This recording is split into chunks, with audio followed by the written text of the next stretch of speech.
अब ये ग्रब आपका जो था, ये आपके पास Debian GNU Linux with Linux 3.14 Kali AMD 64 Debian. अब ये चीज़ें क्या है, ये रिकवरी मोड आ रहा है। ये रिकवरी मोड में ये होता है कि हमारे पास सम टाइम हमारा ऑपरेटिंग सिस्टम काम नहीं कर रहा होता, कुछ प्रॉब्लम आ जाते हैं, तो फिर हम रिकवरी मोड में उसको ठीक करते हैं। लेकिन Debian GNU Linux with Linux 3.1.4 Kali 1 AMD 64 Debian हमारे पास क्या डिस्ट्रो है, समझ रहे हैं, लिनक्स का वर्जन है। और उसके बाद GNU हमारे पास क्या होता है, GNU हमारे पास ओपन सोर्स का लाइसेंस है, जनरल। और इस तरह GNU हमारे पास बेसिकली, जब लिनक्स है ना, ये ओपन सोर्स है, किसी कंपनी की नहीं है।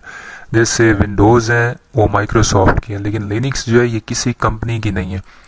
इसको डेवलप किया गया था 1991 में, एक प्रोग्रामर था जिसका नाम लाइनस था, तो उसके नाम पे फिर लाइनक्स बनी है। अब क्या हुआ कि बेसिकली हमारे पास जो ऑपरेटिंग सिस्टम था वो यूनिक्स था, जो बना था 70s में। तो जब यूनिक्स बना था तो लाइनक्स ने यूनिक्स का कर्नल इस्तेमाल किया। दो अलग ऑपरेटिंग सिस्टम है, यूनिक्स अलग ऑपरेटिंग सिस्टम है, लाइनक्स अलग ऑपरेटिंग सिस्टम है। और लाइनक्स बेसिकली ऑपरेटिंग सिस्टम का नाम नहीं है, लाइनक्स कर्नल का नाम है। तो एक्चुअली कर्नल के नाम पे इस ऑपरेटिंग सिस्टम का नाम है, फिर लाइनक्स रख दिया गया। तो इसका मतलब है कि ये जो डेबियन है ये डिस्ट्रो है, और GNU क्या है, इसकी टाइप है कि ओपन सोर्स है। अब क्या होता है कि मुख्तलिफ किस्म की आपको इसका सोर्स कोड मिल जाएगा। लाइनक्स का वेबसाइट है source.org के लिनक्स source.org। तो यहाँ पे जाके आपको इसका पूरा सोर्स मिलेगा। अगर आप एक्सपर्ट प्रोग्रामर है, इसमें आप चेंजिंग कर सकते हैं, तो आप लाइनक्स को वो प्रोग्राम भी चला सकते हैं जो आपने बनाए हैं। तो फिर डिफरेंट किस्म के प्रोग्रामर्स हैं, कम्युनिटी बनी है जो लाइनक्स में रोज़ाना चेंजिंग्स करते हैं, सॉफ्टवेयर्स बनाते हैं। तो बेसिकली अब आपको पता लग गया कि वो डेबियन है, ये इसका वर्जन है, डिस्ट्रो है, ये डिस्ट्रीब्यूशन है। GNU open source license type है, लाइनक्स कर्नल का नेम हो गया। और कर्नल हमारे पास वो पार्ट होता है जिसने हार्डवेयर और हमारी एप्लीकेशंस को आपस में इंटीग्रेट करवाना होता है। डायरेक्टली आप हार्डवेयर से बात नहीं कर सकते, तो दरमियान में हमारे पास कर्नल होता है। कर्नल ऑपरेटिंग सिस्टम का एक मेन पार्ट होता है जिसने हार्डवेयर से काम करवाना होता है और हमें दिखाना होता है।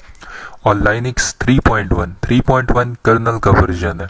आप uname-r अगर कमांड इस्तेमाल करेंगे तो आपको पता लग जाएगा आपके ऑपरेटिंग सिस्टम कौन सा कर्नल इस्तेमाल कर रहा है। AMD 64, इसका मतलब ये 64 बिट की ऑपरेटिंग सिस्टम है। तो बेसिकली अब आपको पता लग गया जो लाइनक्स है ये एक ऑपरेटिंग सिस्टम है, ओपन सोर्स है, जो 1991 में बनाया गया था। और अब भी तकरीबन इसको हो गए हैं 24 ईयर्स हो गए हैं इसको बने हुए। पहले यूनिक्स बना था। अब क्या कुछ बातें होती हैं कि हमारे पास जो लाइनक्स ऑपरेटिंग सिस्टम बेसिकली तब बनाया गया था जब हैकर्स उरूज पे थे, और तब सिर्फ वही लोग कंप्यूटर इस्तेमाल कर सकते थे जिनको कमांड लाइन यूज़ करना आता था।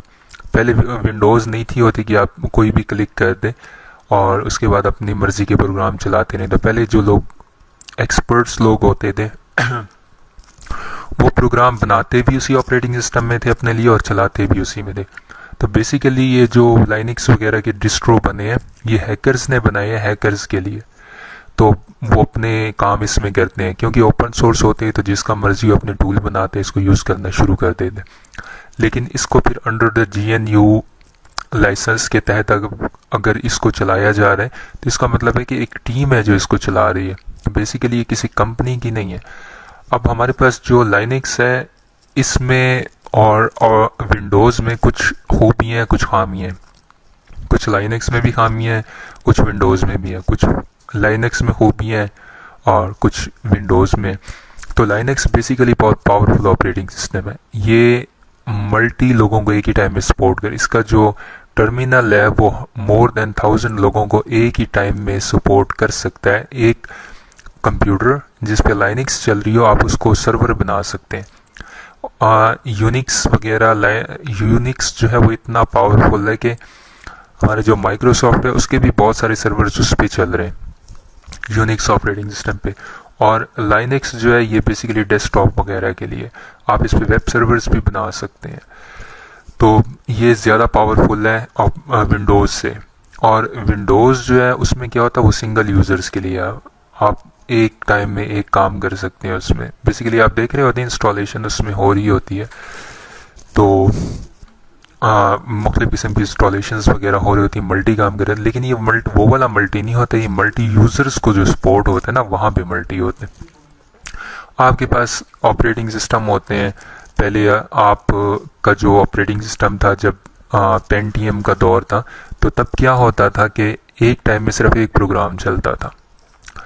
एक टाइम में एक प्रोग्राम का मतलब है कि अगर आप वीडियो देख रहे हैं तो फिर आप वीडियो ही देख रहे हैं, इंस्टॉलेशन नहीं कर सकते। लेकिन आपने ये देखा कि आप इंस्टॉलेशन भी करते थे और आपकी वीडियो भी चलती थी। बेसिकली वो आपको लग रहा होता था कि दो काम एक टाइम में हो रहा है, बेसिकली वो एक टाइम में एक ही काम हो रहा होता है। लेकिन ये जो ऑपरेटिंग सिस्टम होते हैं, ये जब भी आप डबल क्लिक करके कोई चीज़ स्टार्ट करते हैं तो ये उस चीज़ को उठा के मेमोरी पे लोड करते हैं। तो जब मेमोरी पे लोड हो जाता है तो उसके बाद इसको एक क्यू में रखा जाता है। जो रैम होती है वो क्यू बनाती है। क्यू में तमाम जो प्रोसेस होते हैं उसको फिर जॉब्स कहते हैं। वो जो जॉब्स होती हैं, फिर जॉब 1, जॉब 2, जॉब 3, उसको फिर वो क्या कर रहा होता है, ऑपरेटिंग सिस्टम इतनी तेज़ी से स्विच कर रहा होता है ना कि आपको पता ही नहीं लग रहा होता है कि आपके पास जो टाइम है, मतलब जो काम है, वो एक टाइम में मल्टीपल हो रहे हैं। इसकी मिसाल ऐसी है कि आप एक चीज़ कॉपी कर रहे हैं तो पहले वो 5 मिनट ले रहा होता है, लेकिन दूसरी चीज़ जब आप कॉपी पे लगाते हैं तो पहले की जो एस्टिमेटेड टाइम है वो बढ़ जाता है। वो इसलिए बढ़ जाता है क्योंकि अब जो ऑपरेटिंग सिस्टम होता है उसको उसकी क्यू में जॉब्स मज़ीद आ जाती हैं, तो फिर वो हर जॉब को टाइम देना होता है उसने कि मैंने इसको इतनी नैनो सेकेंड में करना है, इसको इतनी नैनो सेकेंड में। तो फिर हमारा जो सीपीयू होता है वो नैनो सेकेंड में काम कर रहा होता है। तो ये थोड़ा इंट्रोडक्शन था ऑपरेटिंग सिस्टम का।